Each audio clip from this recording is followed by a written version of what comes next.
Okay, Boker Tov, everybody. It's Tzarayim Tovim for those who are in Israel. Continuing Pirkei Avot, we basically starting Perek Dalet, fourth Perek, Mishnah Yud Beit, number 12, at least in my iteration of the Mishnah. Rabbi Eliezer ben Shamua Omer. We finished off last week gathering a Knesiyah l'Shem Shemayim. We discussed that right at the end, that you can gather together for heavenly purposes, l'Shem Shemayim, even for a secular notion, business partners. It's not that's not really a mitzvah per se. I mean, it's important, but that can be l'shem shemaim, and something done for Torah, for mitzvah, can be not l'shem shemaim. It's not what you're doing, it's how you do it. It's our people cooperating, our people trying to get to the truth, or trying to be helpful, no matter what area of life it happens to be. That's the determining factor of l'shem shemaim. I'm just repeating that. That's an important point. It's not whether you're discussing, quote unquote, pure Torah matters or other matters that determines what is l'shem shemaim. Okay, so in Mishnah Yud Beit, Rabbi Eliezer ben Shamua Omer, actually, he says, okay, three things. Rabbi Eliezer ben Shamua says that the honor of your student be as dear, chaviv. Chaviv is sort of a beautiful word. It means dear to you, kishalach, as you are to yourself, and the honor of your friend, as much as the fear or awe is probably a better word to translate, the awe of your teacher, and the awe of your teacher should be kumora shemaim, could be like the awe of heaven. So let's untangle this a little bit.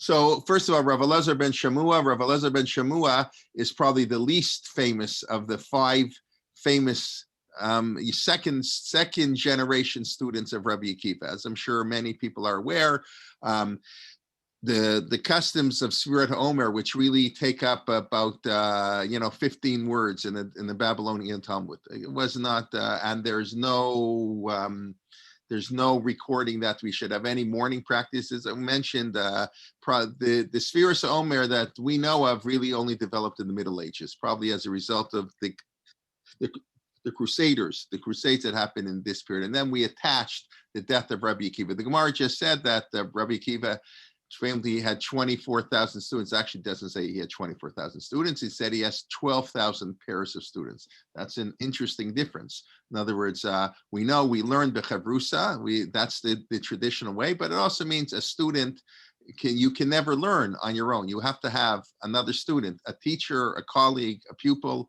So Rabbi Akiva didn't have 24,000 students. Rabbi Akiva had 12,000 pairs of students, and whether that's an exaggeration, I do not know. And obviously, whether it was 23,999 or 24,001, but obviously 12,000 pairs also reminds us of Klal Yisrael. And the Gemara says they all died. They all died in the period between Pesach and Shavuot. That's the way we understand it.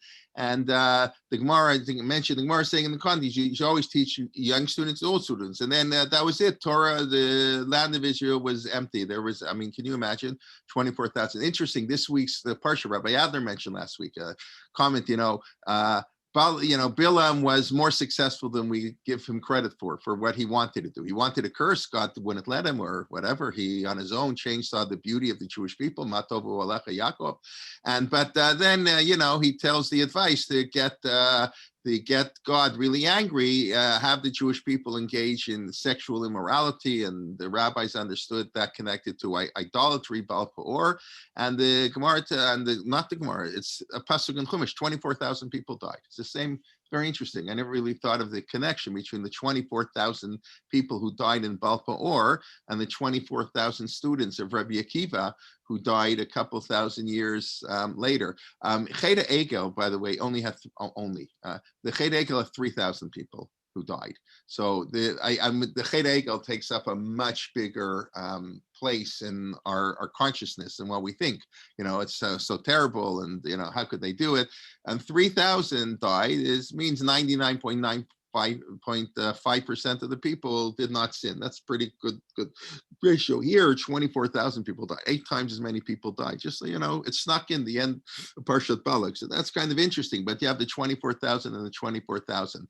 But then the Gemara says Torah was recreated. Rabbi Akiva had 5 students, 5 famous students who really put the Torah on the map, and it's really these 5 students. And I mentioned before, this is really the beginning of the Mishnah. It was at this point that they realized they had to write the Mishnah. It took 50, 60, 70 years till Rabbi Yehuda Nasi. It's a humongous, process. The Mishnah that we have, I believe it's 4,296 Mishnayot, if I'm not mistaken. I might be mistaken. 525, chapters, the way it's codified. And so that Mishnah represents maybe 5% of the literature of the time period. The Tosefta, the Breita, Rabbi Yehuda, in other words, most of what was there wasn't included. Of course, I'm sure there were a lot of parallel teachings, but still, so it took many, many years to collate the Mishnah. So, and it began with the 5 students of Rabbi Akiva. 4 of them are quite famous. Rabbi Meir, we've spoken about him, perhaps the most famous, maybe more famous, Rav Shimon Bar Yochai, of course, and Rabbi Yehuda, who I believe is mentioned most often in the Mishnah more than anybody else, and Rabbi Yossi.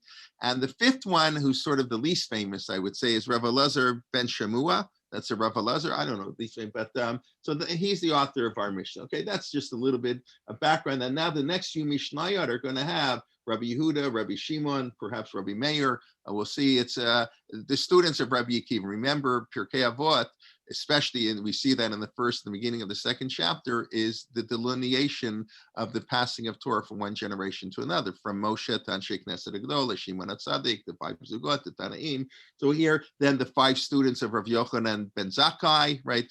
Rav Yochanan ben Zakkai is a student of Hillel. He had 5 famous students. And now we're a little bit later. We're in post Yavne, where the Sanhedrin moved up north, the Hadrianic persecutions, the Bar Kokhba revolt. That's and now there's sort of the recreation, as the Gemara said, the land we were empty from Torah, and Torah got recreated from these 5 students of Rabbi Akiva. So it's not surprising that the first thing he would say is that the honor of your student should be as dear to you as yourself, because the Talmud says that the reason, whenever the Talmud says things like this, you have to understand what they're trying to say. I think the Talmud says the reason 24,000 students or 12,000 pairs of students of Rabbi Akiva died, Shalom Nahagu Kavod Zeh B'Zeh. They didn't properly respect one another. We're not going to delve into that too much, but that's quite a powerful statement. I've often commented that could be very well why Rabbi Akiva said the most important verse is V'ahavta L'recha kamocha. Rabbi Akiva was the one who said Zeh klal gadol b'Torah. That's the fundamental principle of Torah. It could very well be that Rabbi Akiva saw that as whatever it means exactly, but clearly the rabbis are being critical. We see this all the time. Torah scholars, unfortunately, don't always treat each other with the proper respect and that is due. So Rabbi Akiva, perhaps because of that, said to love your neighbor as yourself is the most important verse of the Torah. So his sort of, I wouldn't even say he's a surviving student. These are sort of, everybody died. The way the Gemara goes and presents it, obviously it can't be exactly like this. They all died, but Rabbi Akiva had a sort of a new generation. These are people he taught when he was younger, and then the people he taught when he was older, Rav Shimon, Rav Elazar ben Shemua, exactly. So it's not shocking, put in the historical context, that why he would begin, the student of Rabbi Akiva would begin by saying that the honor of our student should be as important as, we should treat them like ourselves. So basically what you have in this Mishnah are the relationships that a person has to have between a student, a friend, all other people, chavercha, right? A teacher and God. That's what we're doing. Now, it's very interesting. A lot of people, and this probably is the more correct one, in our printed Mishnayot, it says that the honor of a student, the honor of a student should be as dear as our own honor. And many of the other girsot, how do you say girs in English? Many of the other, textual, proper text in the manuscripts. Versions. Many of the manuscripts have that yehi kavod chavercha, yehi kavod talmidcha. The honor of your student should be as dear to you like your friend, kichavercha. In other words, taking you out of the equation. And we already learned, Rav Elazar Hagadol, the student of Rabbi Yochanan ben Zakkai, said the honor of your chaver should be like yourself. But be that it fits a little better that way. In other words, I should honor my students like I honor my friends. I should honor my friends like I fear my teacher, and I should fear my teacher like I fear God. That's but whatever it is, we're talking about relationships basically between people who are quote unquote on a lower status, your students, someone who's on an equal status, your colleagues, your chaverim, and someone who's on a higher status, your teachers. And basically what Rabbi Lazar Ben Shemua is teaching is all of them have to be treated with the proper amount of respect and honor. In other words, on a certain level, we'll come back to this, we don't distinguish our student, ourselves, great, whatever, good, greater, and greatest, whatever, like sort of, and that's what we have to do. Now, just so as one who teaches, high school students, so first of all, it's basic human decency. You have to honor everybody. You have to honor your students. But of course, any teacher knows if you don't honor your students, you're not going to be an effective teacher. If you don't honor your students won't respect you. And if your students don't respect you, they're not going to learn. That's just the way life goes.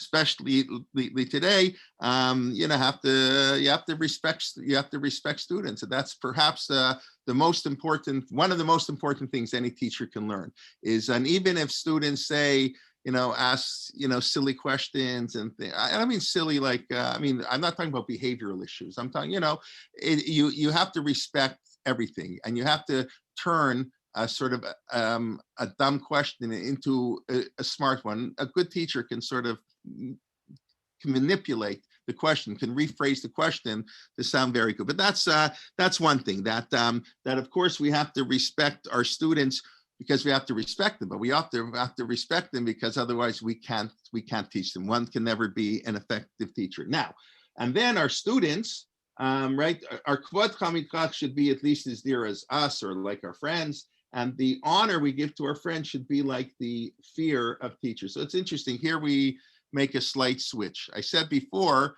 on the one level, the Mishnah says we have to treat our students, our colleagues, and our teachers sort of they're all equal. That's what the Mishnah is saying. The honor of our student is like our friends, the honor of our friends is like our teacher, and the honor of teacher is like God. So we have to treat our students like God. We'll come back to that. On the one hand, it's all equal. On the other hand, the Mishnah here has a slight changing of wording. It says the honor, the honor of my friend, my colleague, should be like the morah. So we know that that's morah is a slightly different connotation. Morah, so morah generally means awe. Yeah, we have kavod. We all know of kavod and morah from honoring parents. So we have those two concepts. What's the difference? By the way, anybody want to say what's the basic difference between kavod and morah? Anybody want to unmute himself or write in the chat box? What's the basic difference? Morah comes from the word hora'ah, to teach. Okay, so, yes. As do horim. Horim also comes from that, correct. But what's the difference? In other words, in the Ten Commandments, it says kaved avicha. And then in Parsha Kedoshim, it says ishi vova miftirao. Is that the same thing, just using different words? Or can you do one and not the other? So the Gemara does distinguish between kavod and morah. Morah is what we would call in English respect. We normally translate kaved as respect, but really morah is respect. Kaved is to be heavy. Kaved, kavod, honor, be heavy. What's morah? Respect. You don't sit in their chair. You don't call them by their first name. You stand. It's basically the things you do not do to a parent. You don't contradict them. You don't talk back to them, etc. Kavod is much more proactive. I don't know how to say this. I don't know. Growing up, very few people do this. It says, and I assume we don't expect kids to do this, of course. You have to clothe your parents, and you have to feed your parents. You have to go shopping for your parents. Kavod is a service obligation. Morah is respect. Morah, and even the word, there's a distance. There's like a fear. You're not your parents. I've oftentimes commented, there's no mitzvah in Torah to love one's parents. It's a fascinating thing. Doesn't mean you shouldn't love your parents. It doesn't mean you don't love your parents. But the mitzvah of the Torah is to honor your parents, kaved, or having to fear or to be in awe of your parents. There's no mitzvah to love your parents. There's a mitzvah to love people in general, and there's a special mitzvah to love converts and to love strangers, to love immigrants. That there's a special mitzvah because we know how hard it is for them. But there is no special mitzvah to love parents. Why? And there's a special mitzvah to love your spouse. The Gemara actually interprets V'hafta l'reacha kamocha. The Gemara interprets the term reacha. Gemara is talking always, it does from a male perspective, but I think we can say it's true from a female perspective. V'hafta l'reacha, reacha is ishto, is your wife. So yes, it's so because love is equality. Husband and wife have to be equal, but a parent and a child, God forbid, should never be equal. There has to be a differentiation between parent and child. So the Torah can't tell us to love our parents. Of course, we should love our parents. And of course, normal people love their parents. But the commandment to love your parents cannot exist because that implies equality. Fascinatingly, there's a mitzvah to love God. So maybe we'll discuss that in a few minutes. We'll get there. If not, remind me at the end or ask me. That would seem to contradict what I just said. Because how in the world can we say it goes? So I don't think that's upschlugs what I said, as they say, in yeshivish. That doesn't defeat what I said. It actually sharpens it in a slightly different perspective. But anyways, that's kavod and morah. So here, yes. Maybe you could say that kavod and yirah, one is coming from a positive. Yes, 100%. Yeah, that's maybe I didn't express it. Thank you. Kavod is the positive, yirah is the negative. Don't contradict. Don't sit in their seat. Don't call them by their first name. Kavod is feed them, clothe them. Exactly. That's the Gemara in Kiddushin, where the Gemara talks about the 6 obligations of a parent to a child. Right. Right. So that's where the Gemara discusses, that's where the mitzvah of kivud abaim is mentioned. So the Gemara says, Ezehu kavod ve'ezehu mora. What's the difference? So mora, lo soteret v'arav, etc., etc. Now, so it's no, but what I meant is one emanates from a positive feeling. Oh, a positive feeling. Yes. So, listen, these things change a lot. In other words, even by teachers. So that's what I want to get onto. Right, how does it feel? So we shouldn't be in fear of our parents. That would be terrible. I think, at least not our generation. Maybe our it depends how old people are, but maybe, people who were born before the war, let's say, people who were born before the war. So many of them, perhaps, I don't know, had parents who were much more disciplinarian. That method doesn't work today so much. We live in a different generation, and we have to be aware of that.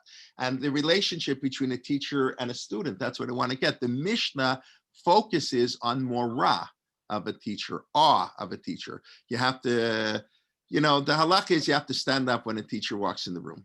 So I it's just because I always debate. I would feel very uncomfortable if I walked into a room, my students, they stood up.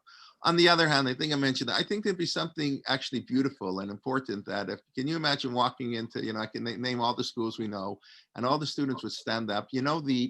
What it would teach students, I think that's very important. But we live in a generation where a teacher has to play basketball with the kids or the boys, maybe, with whatever. And you have to be one of the boys to be with it. You got to, the famous story, Rav Soloveitchik, they tell, he asked, I don't know who he asked.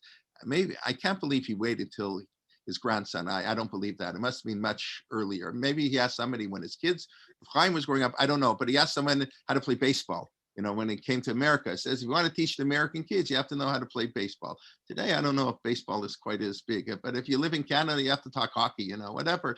You have to, if you want to influence kids. So the morah part, I know people who went to Har Etzion in the earlier days. So Rav Lichtenstein used to play basketball with the guys on Friday morning, Friday afternoon, the guys have off. So Rav Lichtenstein used to play, and I understand he was a pretty good basketball player. Listen, he knew everything about baseball, like his Bekias in baseball is world renowned. He knew everything and everything and everything.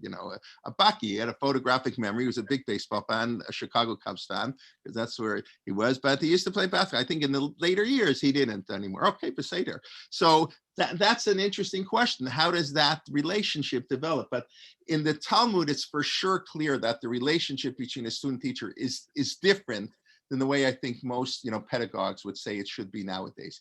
It was much more of this fear and distance, and the teacher is whoa, and we're like, and that's I think what the Mishnah is mentioning. But the Mishnah is, I think that the halakha says, I'm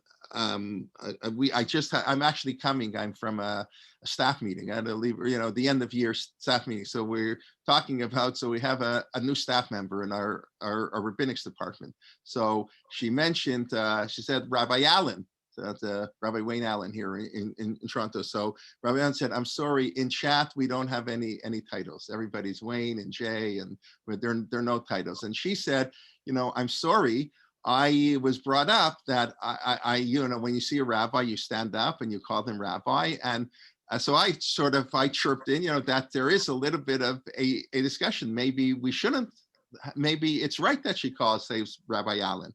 And, so Rabbi Allen chirped in and he said, the Gemara says, Rav Shemachal Kvodo Kvodo Machol. If the rabbi says you don't have to honor me, that's his right to say. So that's always a fine line, because a rabbi's not a rabbi or a parent. A parent is the same thing. A parent can also be mochel on their kavod, but they're not allowed to be mochel on, what's the word? A bizayon, on a disgraceful thing. The parent can't say to the kid, you can hit me, and then take an extreme example. Like there are certain things that are, you can insult me in public, or you can say private things we discuss at home in public, because that's not honoring, that's a disdain. So where do you draw the line? So I don't know, it's an interesting, your question. There's something nice in the faculty, and that's what the Mishnah says. Everybody's sort of equal, and everybody calls everybody, we call the principals and the head of school, all by their first names.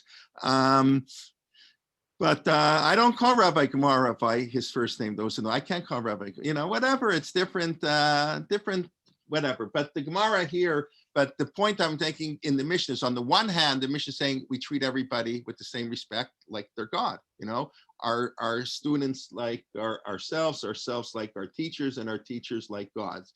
On the other hand, there are these fine distinctions between kavod and morah that applies. So you have the same idea in harim and morim, like you were saying before, I think, Anat, it's the same word to teach. Harim and morim, of course, are the same root as this Torah, really, in many ways. So that's what the Mishnah is saying. Now, of course, this reminds us, we'll add one thing, with the Gemara famously says, Kaved et avicha v'etimecha, ish imo v'aviv tiro. So Rashi has the famous comment, why do you have to honor your parents equally, and you have to be in awe of your parents equally. Now, you can only write one of them like first. You can't, shamor v'zachar b'diburecha, that's only God. When we speak, we can't say kaved et avicha imecha at the same time. So the simple answer is, one time you write your mother first, one time you write your father first, right? So Rashi, no, it's more than that. It's no, because our natural inclination is to honor our mothers more. We like, mothers are shemishtat lo bidvarim. The mother's nice. She gives you candy and she cuddles you and she feeds you. Mothers are, so because our natural inclination is to honor our mother more, the Torah write honor your father more. They have to be equal, but we sort of stress the father. And of course, kids are much more likely to be in art to fear, for sure, their fathers, at least, in the typology, they're always exception. So you have to do your mother first. Now, the Gemara says, you honor your mother first because mishtat lo bidvarim. She helps you and she cuddles you. Why do people fear their father more? So if you ask me, I would have said, your father, he's a disciplinarian, the old school. So that's not what the Gemara says. Anybody know what the Gemara says? Why are people inclined to fear your father more? I don't know if it's really true today, but what the Gemara says, what should be true, what maybe was true, I don't know. Why does somebody have more awe for their father, their mother? Anybody want to try a guess? So the Gemara says, Miznei shemalamdo Torah, because he teaches Torah. So first of all, today, Baruch Hashem, many mothers also teach Torah. Great, but I think in the time of the Gemara, we know there weren't too many mothers who were teaching Torah, and Bruria, I guess, was an exception, but not too many. Yalta, Bruria, a few, you can count them on one hand. So it's a fascinating idea. In other words, you don't fear your father. The Gemara is not going to fear your father because he's going to take the whip and he's going to whip you, corporal. That's not what the Gemara means. It says when you learn Torah, and again, it's probably because morad doesn't mean fear. It means awe. Torah, wow. Your father teaches you. I should actually read it. It's so beautiful. I think I've said it before. I'm sorry I didn't think to print it out. You have to read Rav Soloveitchik's Hesped for his Mechutenista, right? That's how you say it. The Mechutenista, is that how you pronounce it? I'm sorry, my Yiddish is okay. So that's the Talmud Rebbetzin. That's Rabbi Twersky. Rabbi Twersky was Dr. Twersky from Harvard. The Talmud Rebbe was his son-in-law. So his mother, when she passed away, the Rav Soloveitchik, as people may not know already, so, Rav Soloveitchik passed away in 1993. There's a whole generation. Most people were born after he died, they don't know from whatever as much. So Rav Soloveitchik was the greatest must-be like in world history. His Hespedim, his eulogies were beautiful, unbelievable. I mean, he was a phenomenal orator. A spellbinding orator.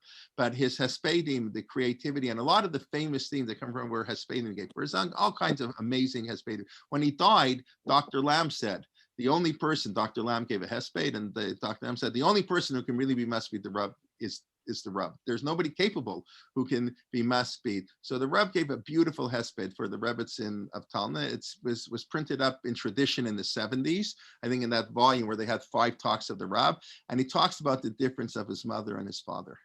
And he said how his father taught him Hilchot Shabbos. Don't do this, don't do that, Shabbos, and the Briskers had a very austere approach. If I think of Brisker Torah, very machmir, very nervous, and, very, wasn't sort of easy go lucky, like the Netziv's approach. It was a more, and so his father taught him, was the disciplinarian, taught him Torah. I think the Rav said his father never kissed him. It's like, I don't know, it's like, I don't know what to say. The Brisker, he never kissed his father. He said when he went to Berlin, University of Berlin, he was 20 years old. He didn't know if he'd ever see his father again, ever in his life. He did, but he didn't know that. And his father at the train station said goodbye, whatever. It's like a whole, I don't know. It's a different world view. So he talked, his father was the great disciplinarian, Hilchot Shabbos, but his mother taught him how to live as a Jew. His mother taught him the feeling of Judaism. I'm not describing it right. I'm obviously don't disservice. It is such a beautiful piece. How his father taught him, how the halachas of being a Jew, and his mother taught him what it means to be a Jew. The warmth of Shabbat, not the discipline of Shabbat. So the Gemara says we are in awe. I mean, maybe there's a little bit of fear there too, the way I described, but it's really awe. Wow, they teach you Torah. They know all this Torah. So we are in awe of our father more because the typology in the time of the Talmud, it was our father who was the one who technically only has the obligation to teach Torah. So that's so Torah is connected to Yira, to fear, to Mora. So that's what the Mishnah says. The honor of our students should be, or no, now we're talking, the honor of our friends, our colleagues should be Kamora Ravka. The Mora Ravcha Kamora Shemaim. Now here we get back to equality. The fear or the awe of our teacher should be as much, we should be in awe of our teacher, same way we're in awe of God. In other words, assuming awe of God is the highest level. And the Rambam says awe of God is not just through Torah, it's through nature and philosophy, whatever, however one comes to know God. That's another shir, not for now, and for philosophers more, at least if you're a Maimonidean, so here we put an equal. Mora Rabka Kamora Shemaim. We don't switch between Kavod and Mora. So this gets to the point that sort of reminded me, it's back to Rabbi Akiva. Remember, this is the students of Rabbi Akiva, Rabbi Lezman Shua. So et Hashem al Chachtiva. So the Gemara has comment. I'm sure many of you have heard the story. Shimon HaAmsoni, I think that was his name. Hayad Dorish called Etim Shevet Torah. He used to, on the assumption that there are no extra words in the Torah. By the way, that is a debatable assumption. I know we were all taught that in kindergarten and in grade 1 and in grade 2 and in grade 3 and in grade 4 in yeshiva. I know our whole life we were taught that every single letter of the Torah is meaningful. And it's true, and everybody agrees a Sefer Torah missing a word is invalidated. But it doesn't mean that at least according to Rabbi Yishmael is of the opinion, Dibrat Torah, Kol Shom B'nei Adam. The Torah speaks like people. Even Ezra, I remember we had Nechama Leibowitz. So she didn't like this approach at all. Nechama Leibowitz very much liked the approach where and that's that's the approach we do teach, that every nuance and letter, the whole literary approach there is all based on difference, wording and phraseology and nuance. But I remember Nechama telling us, and Nechama insists that we call her by her first name, getting back, as she was for sure, without getting into the politics of women rabbis, if there's anybody who deserved the title as Rav or Talmid Chacham, Nechama Leibowitz is number one on the list. But she insisted we call her Nechama. So Nechama said, like when we learned the story, we did the story of Abraham sending his servant, by the way, who's never named. It's never named in the text of the Torah. It's only the Medrash that says Eliezer. When Abraham sends his servant, so he repeats the whole story. What do you need? 67 verses. Yapesi Chatam Shel Abdei Avot, over and over again. So the Ibn Ezra and other Mefarshim and the Sephardic approach, a big deal. Repeat. In other words, there are a lot of differences in the story. I mean, what's the big deal? If I tell you the same story twice, I teach you the same thing I taught you last week. I'm not going to say it in the same phraseology. You notice every week when I do review, I always add something new, say something different. You can't say over the same thing twice in exactly the same words. So even that's how the Torah is. The Torah, Torah repeats it. Nechama didn't like that approach at all, and many of the forcing because there's difference. So that's a machloket. Rabbi Akiva and Rabbi Yishmael. Rabbi Yishmael says his colleague, Rabbi Yishmael, the Torah talks in the manner of man. We repeat things and the extra words. Don't make a big deal about it. That's just normal. And Rabbi Akiva says no. Rabbi Akiva, Dorish with the crowns. That's the famous story. When Rabbi Akiva, when Moshe went up to Har Sinai, God's putting crowns. What these crowns? Oh, this great rabbi is going to come along. And from crowns, how the letters written, the shape of the letters, he will derive halachot. So Rabbi Akiva saw meaning in every single word. So that's, by the way, just in general, you should know that that's a debate.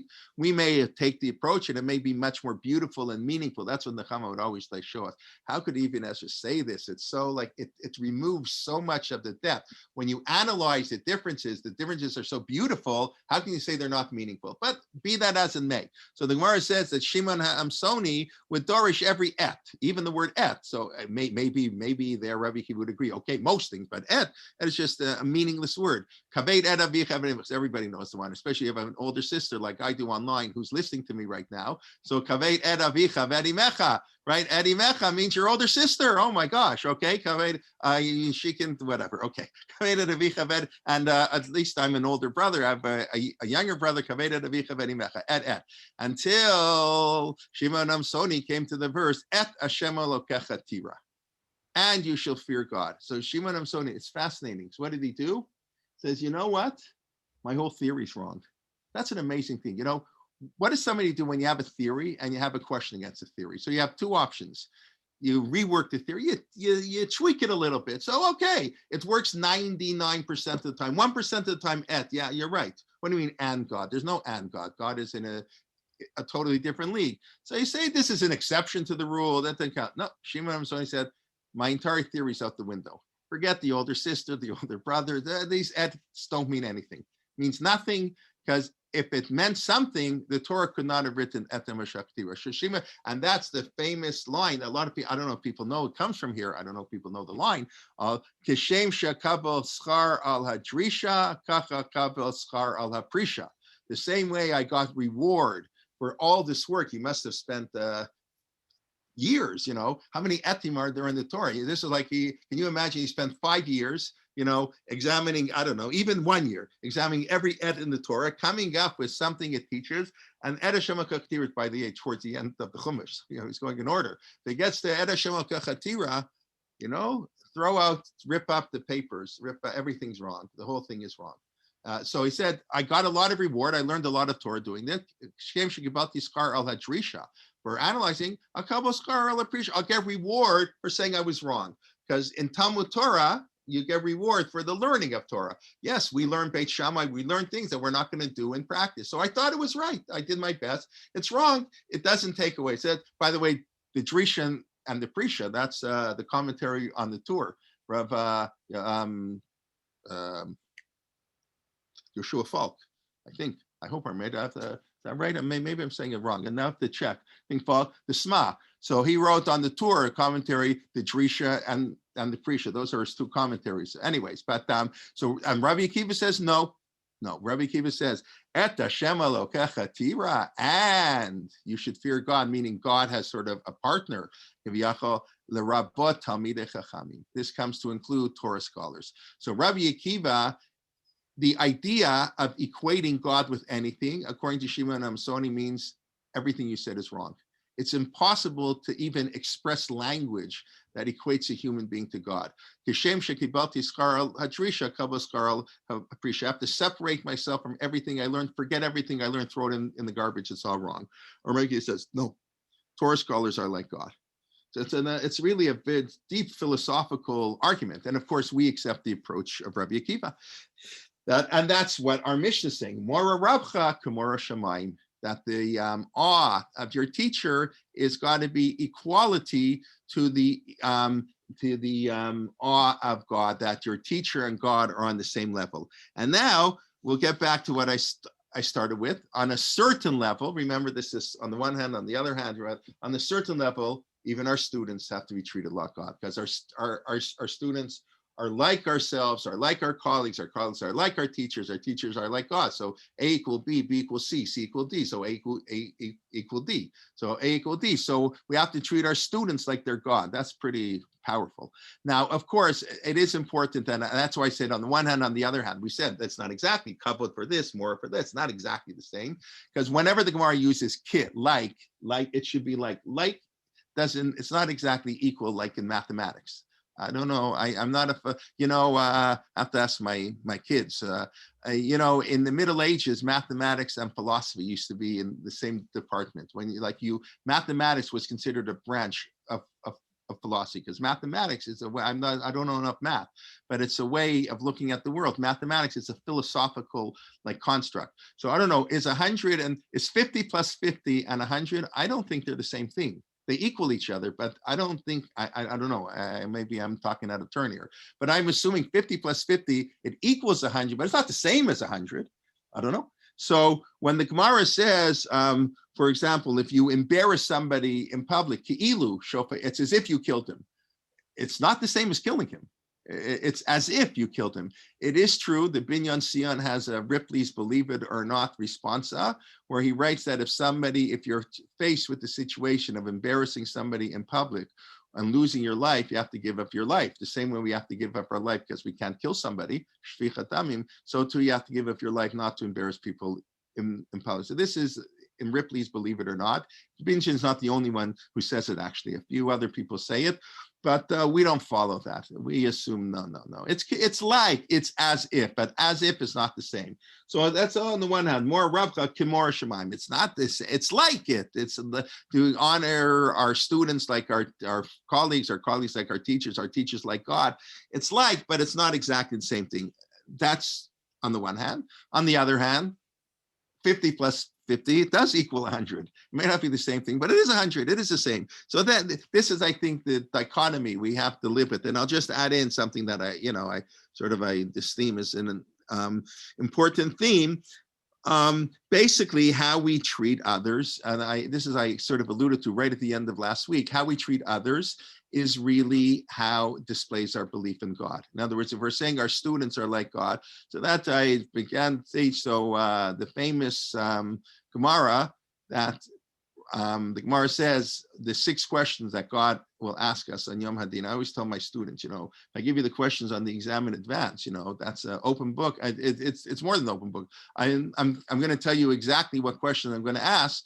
So that's great. You prepare for those questions. So the Gemara says the 6 questions. Well, how the Gemara knows it, but that's not our subject now. What the Gemara means, but the Gemara, understood in a literal sense, which isn't always the correct way, says that there are 6 questions God will ask us, at the day of of judgment when we meet our maker. And the first one, nasata v'natata be'emuna, which is always translated where your business dealings done honestly.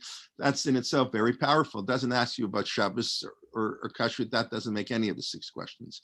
It asks you, were you honest in business? We've quoted the Gemara in Yuma that people who are not, who cheat and pretend to be observant creates a chilul Hashem, creates a desecration of God's name. I mentioned many times, I mentioned here, the implication is if you're going to not be a nice person, if you're going to cheat and lie, okay, and no one's 100%, okay, but if, you know, you're a lowlife basically in your business dealings and how you interact with people, please don't please don't keep kosher, because it just creates a desecration of God's name. People say, oh, look at him, he learned Torah and he's but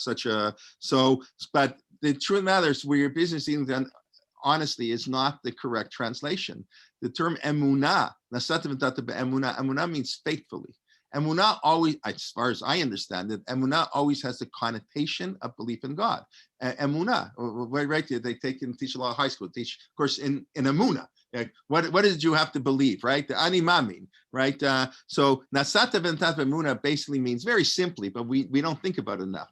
Did our business dealings reflect the fact that we believe in God? Because we assume one of the facts to believe in God is God. Yes, we have to work for it. And God helps those who help themselves, all those things. That's all very nice. But ultimately, our success, as we've discussed before, we can only put an effort. Our success is up to God. How much money we're going to have at the end of the day is a God decision. We help him. We help decide, but it's ultimately, you know, whether your business is going to fail, when the travel industry is going to get back to normal, somebody who went into the travel business 5 years ago and now went bankrupt, you know, okay. So that's nothing to do with how bright you are or anything. So nasata v'natata be'emunah. It's up to God. Now, so if a person cheats, it means I don't like what God's doing. I don't really believe in God. I don't really trust that this is what God wants. And that's what the Gemara says on between Rosh Hashanah and Yom Kippur. That's when God decides how much money you're going to earn for the year. And so nasata v'natata, the way we interact with other people in our business dealings reflect if we believe in God. And that's really true about everything. The way, you know, that's what it means to be created in the image of God. Every single person here, every person we interact with, Jew and non-Jew, and are created in the image of God, right? Adam isn't Jewish, right? B'tselem Elohim. There were opinions, if I'm not mistaken, and maybe I'm mistaken, I have a book here from Grossman, The Status of Women. There were opinions, I shouldn't say this, but I can't help it. My sort of intellectual honesty requires that I say this. There were opinions or that women, in some sources, that women didn't have exactly the same Tselem Elohim as men. So I believe Nechama Leibowitz refused to quote ever the commentary who said that, because she just said, I'm sorry, this is so beyond the pale and so unacceptable and so against this simple reading of the Chumash, because you know, Adam is created. But be that as it may, everybody here is created as men and women, women and men are created with Tselem Elohim. Bina Yetera, Gemara says women have extra insight and men don't have. Okay, I don't want to get into a whole discussion. Maybe I shouldn't have said it, open up a can of worms. But the assumption of 99.9% is all the same. But I'm just saying we always find minority weird opinions in Judaism. So how we treat other people reflects how we treat God. If I talk Lashon, in other words, if you're Tselem Elohim, if you're a little bit of God, so everything I do with human beings, how I treat my student, and that's, I think, what the Mishnah is, another level of the Mishnah. How I treat my student reflects my belief in God, my fear of God, if I'm in awe of God. Okay, that's enough. Any questions on anything I said? Maybe I'll take a quick look at the chat box if anybody has any question before we go on for a few minutes. Go on. Sounds are being heard in the Rappel, and rain is coming. Unfortunately, the past number of years, Morris has shown that some highly placed Rabbanim only too human. Yes, Rabbanim are very human. And treating our Rabbanim being on a higher plane and not a direct human can cause people to lose faith. Absolutely. Unfortunately, we see sometimes the way rabbis act, and it's very sad. It's you know, it's, what can I say? They are human beings, and that's why Yivarech Hashem v'yishmerecha. That's how the Netziv writes that everybody needs protection from their Yivarech Hashem. We ask God to bless us. So Netziv writes, if you're a businessman, you want money. Okay, God should bless you. V'yishmerecha, the money shouldn't make you arrogant. The money shouldn't turn you into something bad. It shouldn't make you into Warren Buffett. Warren Buffett is retiring from the Gates Foundation announced this week. But it was funny. I saw in the paper this week, Warren Buffett said that if he wouldn't have given away his money, he'd be wealthier than Jeff Bezos. Jeff Bezos is the wealthiest person in the world. Amazon about 180 billion dollars. Warren Buffett, I think, only has about $80 billion. Don't worry, he doesn't need our collection plate because he's given away $100 billion already. He's going to give away more. But anyways, that's Yirach Hashem B'Yishmerecha. Money shouldn't turn us into somebody bad. If money can turn us into Warren Buffett or Bill Gates, amazing what we can do. So, and rabbis, what's rabbis? Rabbis become arrogant. I learned rabbis look down upon people. That's the Yishmerecha for rabbis. I know a lot. I'm a big shot, and that's a terrible thing. So we have to pray. That's what the Nasiv writes. Yirach Hashem. Yeah, you should become a Torah scholar if that's your field, but the Yishmerecha, God should protect you. Okay, Tova points out 150-50 Shaveh v'lo zeha. Right, very good. See, Hebrew is a beautiful language. It's equal, but it's not. Is the same. It's not. I think that right. Anyways, okay. Let us. I think that's all I wanted to say about this Mishnah. As always, okay. Let's go on. Let's start Mishnah Gimel. Rabbi Yehuda Omer, Heavy Zar b'Talmud, Sheshkigat Talmud Olez Adon. Okay, lots to discuss here too. Rabbi Yehuda says Rabbi Yehuda is also a student of Rabbi Akiva, one of those 5 students I mentioned: Rabbi Yehuda, Rabbi Meir, Rabbi Yossi, Rabbi Shimon Bar Yochai, and Rabbi Elazar ben Shamu. Those are the 5 students of Rabbi Akiva who recreated Torah after they were destroyed during the period of the Omer. So Rabbi Yehuda Omer heavy Zahir b'Talmud. Be very careful in learning. Sheshigagat Talmud olez adon. Wow, there's no such thing as accidents. An accident in learning, a shgaga, a shogeg, olez adon, we consider it like a cardinal sin. You consider it like an intentional sin. So this, well, wow, that's pretty scary. So what does this mean? It means you got to be very, very careful. The commentaries assume we're talking about people who issue halachic rulings. We're talking about rabbis and judges, and they better be careful because if they make a mistake, they're responsible for the mistake they make. Even though it was an accident, we consider it to be on purpose, and that's very bad. Sometimes they have to pay, but it means they did a terrible sin. Now, the Bartanura, he sort of takes some of the oomph out of it, because he says, what does he say? He says that's only if where is it? That's no. He says if Shalotik dakta. It's only if you didn't try your best. If you tried your best and you made a mistake, okay, what can you do? And I mean that it has to be that way. How can somebody not make a mistake? I mean, it's so, but you have to be really, really careful. That's the first teaching in Mishnah in Pirkei Avot. Have having mitunim.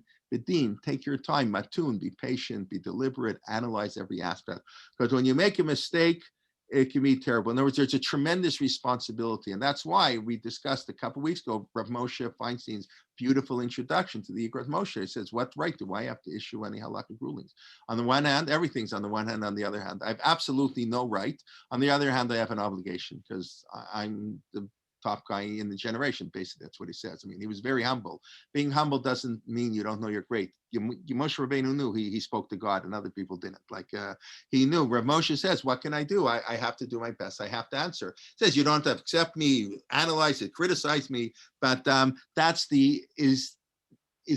our tension. On the one hand, you have to be very, very careful. Know if you make a mistake. On the other hand, what can you do? We have to try our best. And the mistake can only be held responsible if you don't if you weren't as careful. Now, Rav, this is why mistakes happen all the time. There's a whole Masechet in the Talmud if the rabbis make a mistake, right? Anybody want to tell me what the Masechet is called? There's a whole tractate in the Talmud. Harayot? Harayot, very good. Thank you, my older sister. Okay, so you have to give her honor, not only as a sister, as a teacher. And Masechet Harayot. It's the last Masechet. It's right after Pirkei Avot. Pirkei Avot is stuck. We discussed last year is in the Shtipton, the end of in the Zikin. That's for another discussion, right? And then it ends Harayot, Hara'ah, ruling. So it's what happens if the Sanhedrin, the 71 greatest elders, made a mistake. They made just an awful mistake, and everybody followed. And an Easter current that because of that mistake, people violated a sin of excision, karet, like, for the worst sins where they let's take a simple, they rule that a piece of fat on meat is kosher where it's really chalev. It's a friendly thing. If fat's meat, that's a hard thing to do. Kosher meat, but if you eat chalev, it's worse than eating a cheeseburger. You eat the chalev of a cow with certain fats, which the shachtim have to learn this stuff, then that's worse than eating a cheeseburger. Cheeseburger is a lo taseh, so the Beit Din makes a mistake. When they say the whole masechet, of course rabbis make mistakes. They're human beings. All human beings make mistakes, even the greatest people. So the Mishnah, their rule is not, I don't have to bring a sacrifice. I didn't do anything wrong. I did something right. I listened to what, I asked the question. I listened to what the rabbi said. What am I supposed to do? You can't blame me. So you're right. Although that's not true, in Canada. I've never understood it. I used to work as an accountant, and my brother-in-law is an accountant. Let's say an accountant, let's say you give your taxes to your accountant to do, and your accountant totally messes up. Totally not your fault. You don't understand. And the government goes after you. They don't go after the accountant. I think you'll be punished. What did I do? I didn't do anything. What am I supposed to do? What do I know? But that's not, we expect people to fill out their own tax returns, I guess, which is impossible the way our tax codes are so complex. But anyway, so here, the Beit Din covers for everybody. We don't blame everybody. We don't do everybody. So that's the Talmud is quite aware of mistakes. The Mishnah in Brachot has a very beautiful teaching. It's in the 4th chapter. Rav Nechunya ben Hakaneh haya mitpalel b'knisato. Let me quote the exact Hebrew here. That's Rav Nechunya ben Hakaneh. He was the generation before Rabbi Akiva. He used to pray when he walked into the Beit Midrash, and when he left, a short prayer. Amrulo, they said to Mama Kom L'Tfilah. So what is this? Shachrit, Mincha, what are you davening? I never heard of a prayer to daven when you go to Beit Midrash. Amar lehem, when I enter the Beit Midrash in the morning, Shelo teira takala al yadi. There shouldn't be a mistake because of me, because I'm going to teach something that's wrong. And when I leave, I give thanksgiving that I had a beautiful day in the Beit Midrash. And in certain Beit Midrash, the Gemara then elaborates on the exact prayer, the exact wording, which does not appear in the Mishnah. You have sometimes in the Beit Midrash, or some people will put it in the back of the Gemara. It's a very beautiful idea to be humble. You walk into the Beit Midrash, and they used to daven every day that he shouldn't make a mistake. Now, I'll just add one thing, and then we'll stop for this week. One other reason mistakes are really easy to make is because halacha is as much an art. This is something to come up before, as much as an art as a science. Right? Halacha, elu ve'elu divrei Elohim chayim, Beit Shammai and Beit Hillel are both right. Yeah, in practice we do this. And what do you mean they're both right? So the Ritva explains, well, because when Moshe went up to Shemaim, or he asked God, what is this allowed or not? So God said, here are the 49 reasons. Interesting, the number, 49 and Sfiras Omer and Pesach to Shavuos, whatever. There are 49 reasons this piece of meat is kosher, and there are 49 reasons this piece of meat is not kosher. Arba'im v'teisha memtet panim lahatir or memtet panim leisur. And so Moshe, okay, that's very nice. What am I supposed to? You decide. Masra hakatuv l'chachamim. God gave the Torah to man. Torah lo b'shmaim. We decide. So everything is complex. Everything is has reasons to say A, reasons to say B, and sometimes those reasons have nothing to do with the halachic process. They have to do with the individual asking question: how much money? How much is it going to cost them? Are they a man and woman? What their socioeconomic background? I mean, people are not aware of. So these things are very important in the halachic process. We've spoken about it. That's why I'm very much don't like this idea of asking their shaylos to Rabbi Google. Rabbi Google can provide fantastic information. He can give you great background information. Then you go to your rabbi or doctor to discuss. But Rabbi Google doesn't know you. And he doesn't know the personal things which are so important in halakha, because whether we're going to take the 49 from the 49 to allow or the 49 to prohibit, that's going to depend on factors that often are not halachic factors. They're what we call, so the halachic system is much broader than technical. It's not a computer. It's an important point that we have to stress a lot. So of course, because of that, it's much easier to make a mistake. I remember the first program I ever ran, like 20 years ago, more than 20 years ago, really. And we had a guest speaker come in, whatever, and he talked about on the legal system, and he was saying that you have, like, you can have a posek who knows Choshen Mishpat Shulchan Aruch with every shach and paz and sman, the chalkak mechokek, and every note of Yehud and the ksod and the sivas inside out, backwards and forwards, and he quotes you exactly what it says in the ksod and here and there, and he can be dead wrong because he doesn't understand. He was giving examples. If he doesn't understand America, you had rabbis, if they didn't understand America, you can't ask them any questions. They don't know what's flying. Rav Moshe understood America. Rav Soloveitchik understood America. We all know there are people who came here, and it's not their fault. They never could understand America. That's why American rabbis shouldn't be ruling on issues in Israel, and Israeli rabbis shouldn't be ruling on issues in America. We have a Morat Atra. We have a teacher of the place. Unfortunately, we've lost that today.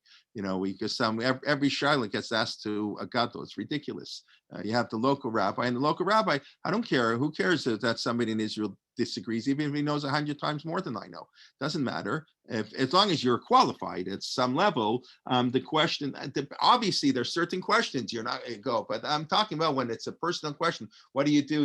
I got invited to my Reform rabbis, was making, my best friend's a Reform rabbi, and they asked me to come to the wedding, and their daughter's intermarrying. Do I go? So that's not a shaila anybody can answer unless they know you and they know all the circumstances, because that's not a halachic technical question. There's so many factors. So that's, I think, another area when he says that be very careful.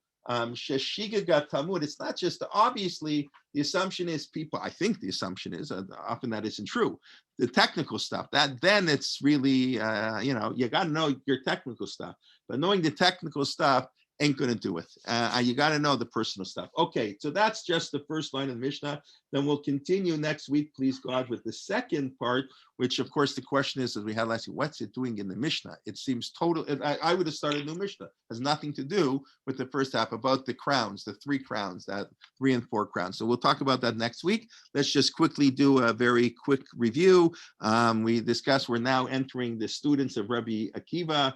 After the 12,000 pairs of students are all killed, there are 5 students who help recreate Torah, and Rabbi Lezer is one of the 5 students, and therefore it's not surprising. He talks about how we have to honor our students and our colleagues, because the reason the Talmud says that Rabbi Akiva's students died, whatever this means, they didn't give proper honor to one another. So obviously that was an important subject, and we discussed the relationship between those lower than us, those equal to us, and those higher than us. On the one hand, it's all the same. We're all created in God's image. Everybody's got to treat it like God. On the other hand, there are differences, of course. We have to have awe of our parents, and there's a difference between a child and a parent. We don't have a mitzvah to love our parents. That should be natural because we're not equals. So on the one hand, we have to make our distinctions, and the other hand, not. And then the relationship between our teachers and God. Do we throw out the whole system? How in the world can you even talk in the same breath, God and another person, if they're a human being? And we accept the opinion of Rabbi Akiva. No, eta shemal kachatira, and you should fear God. That's Talmidei de Chachamim. Of course, we say to do something like, it's not the same thing. 100 is, what's the word you said, Tova? It's shaveh v'lo zeha. It's the same. I don't know even how to translate that, but I know what it means. It's equal, but it's not the same.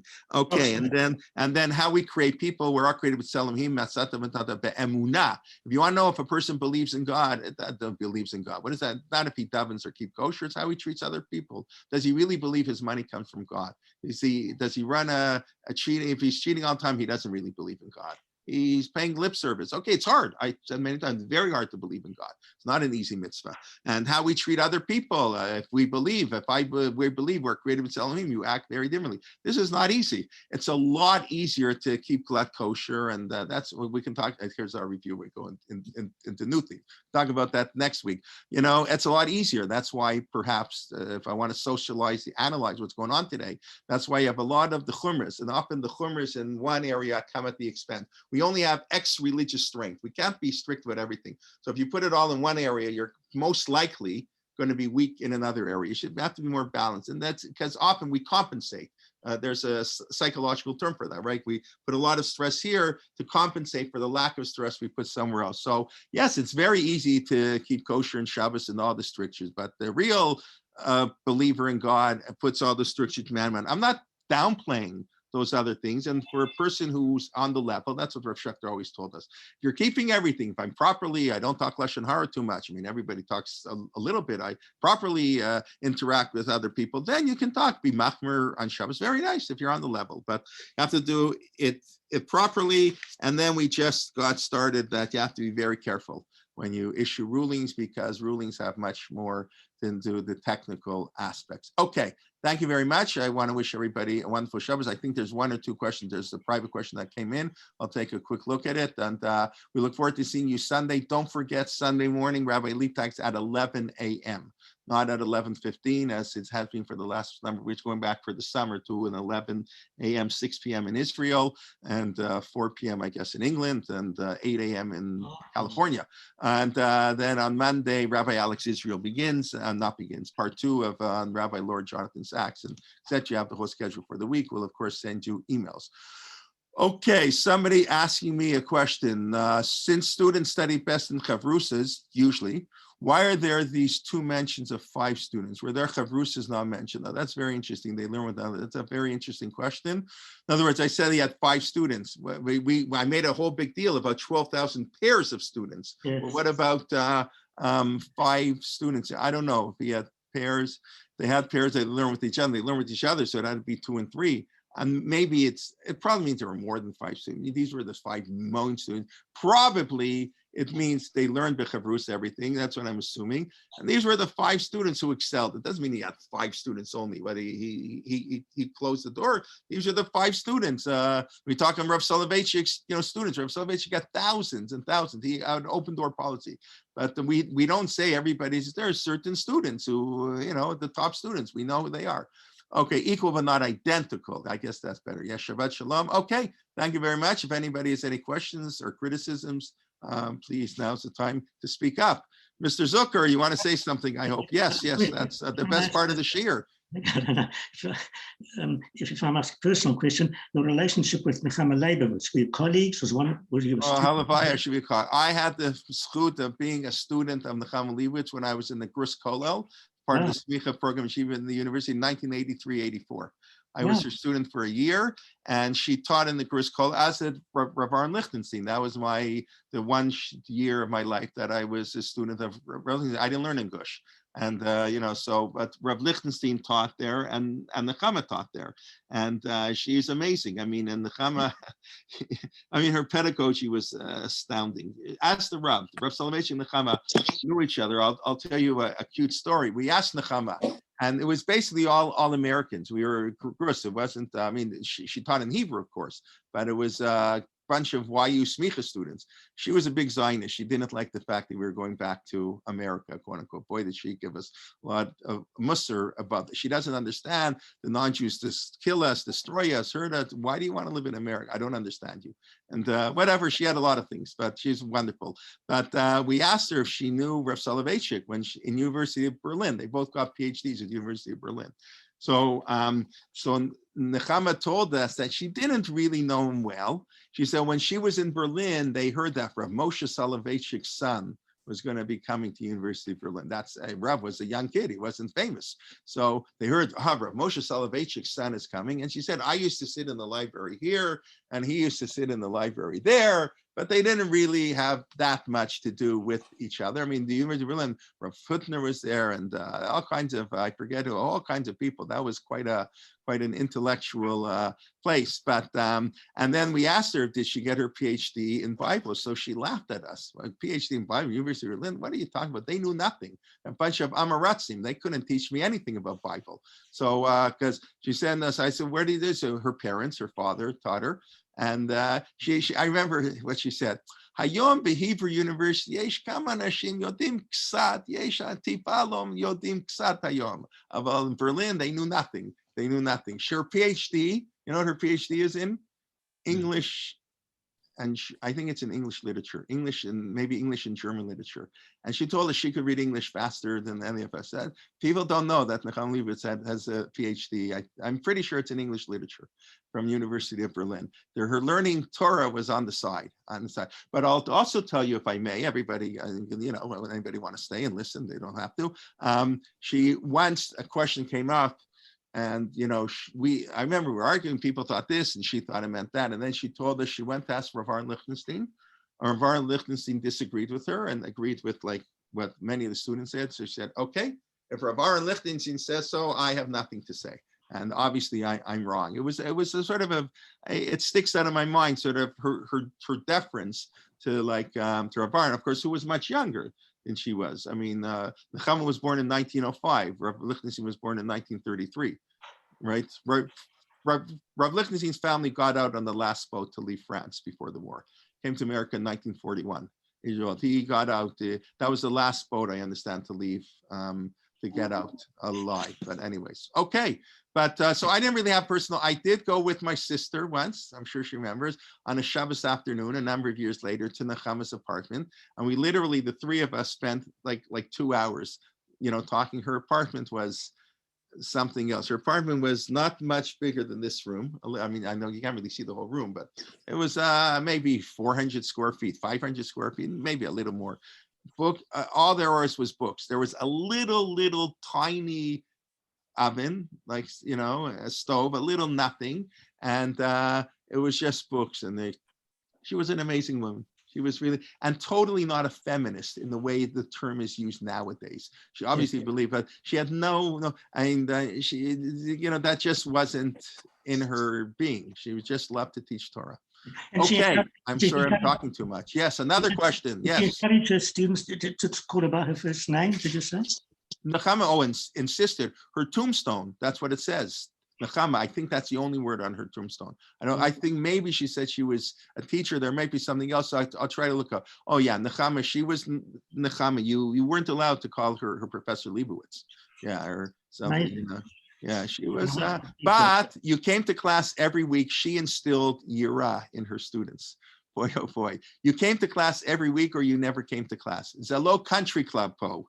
You come, you don't and chas v'shalom, you should walk in late, or God forbid, you don't have your Mikrot Gedolot on Bereshit and Shmot and a Tanakh Shalem in class. How in the world can you come to class without a Tanakh Shalem, and you never come late, and you never miss a class, or you don't come to class? She was, and you had to write down the answers and look up 10 examples. She was a pedagogue par excellence, and and we asked her if she ever left Israel. She said she left Israel once in her life. She met Elia in 1935, left Israel once in her life to visit her aging parents in Berlin. And that's the only time. And she said she was offered this in the 80s, offered thousands of dollars to come to America in the summer to teach Torah. And she would say, what do they think I am? Like, for money? I'm going to go to America to make money to teach Torah? Want to learn Torah? Come to Israel. I'm happy to teach everybody in Israel. She was like, she found it so distinct. What do they think? They're going to, just what? They think they can, bribe me because they offer me $20,000 to come. She had no interest. Money, she was kulo Torah. The only word on her tombstone is Morah. Oh, Morah. Okay, that's what I was going to say. Morah. That's it. That's her name. Yeah. Yeah, and her name is only Nechama, probably, right? Or Nechama Leibowitz. I don't know that. You have to look. You can go. They probably have a picture somewhere online. Okay. Any message? Somebody sent me a message. Yeah. Okay. People leave. Yeah. It says Nechama Leibowitz Morah. Yeah, I found the picture. Okay. That's what were the other 5 questions asked? Marilyn, are you still here? So I'll quickly say. Number 2, Kavata itim l'Torah. Did you set aside time for studying Torah? Each one requires elaboration, but not for now. Number 3 is asakta b'priya v'ravia. Were you involved in having a family and children? Number 4, tzipita liyeshua. Did you look forward to the redemption of the Jewish people? Number 5, Pilpelta b'chokma, were you engaged in the study of wisdom? And number 6, Heventa davar mitoch davar, did you understand one thing from another? And that's the Gemara on Shabbat 31a. And then the Gemara says, Apal pikein yirat Hashem hi otzaro. You have to do the context tomorrow. We'll have to have another whole share on this. That the fear of God is it's otzar. It's how do you say otzar in English? Treasure. Sorry? Treasure. A treasure. A treasure, right? That it has to be within the context of fear of God. Fear of God is the most important. But yeah, it's based on a pasuk in Yeshayahu. The Gemara derives this whole thing. So, but those are the other questions. You want to look it up in English? Go on Safari or Hebrew too, whatever. A Shabbat 31a, right after the famous stories of Hillel and Shammai. Teach me the Torah while I stand on one foot. It's on the same page there. It's a great page of Talmud. Certain pages are great, certain pages, If you want more to. boring. What can I tell you? Okay, everybody, it's almost Shabbos. Not really, but Thank you so much. thank you. Where Thank you. Where do you live? Maryland, Passaic. Oh, you're in Passaic. Passaic. Okay. All right, very nice. You know Ronnie I Waxberg? used to be. I You know know Doc- ZC. I'm sorry? I know ZC. So please give them my regards. Ronnie and I were roommates in Flatbush. I mean, I'm still very friends with him. I speak to him every 5 years. You know how it is sometimes. But we're good friends. We never talk to each other. Right. But we were roommates for a year. And Okay. so give them my regards, please. I will. I Okay. will. Be well. Okay. Thank you very much. Shabbos. Okay. Be well, everybody. Shabbat shalom.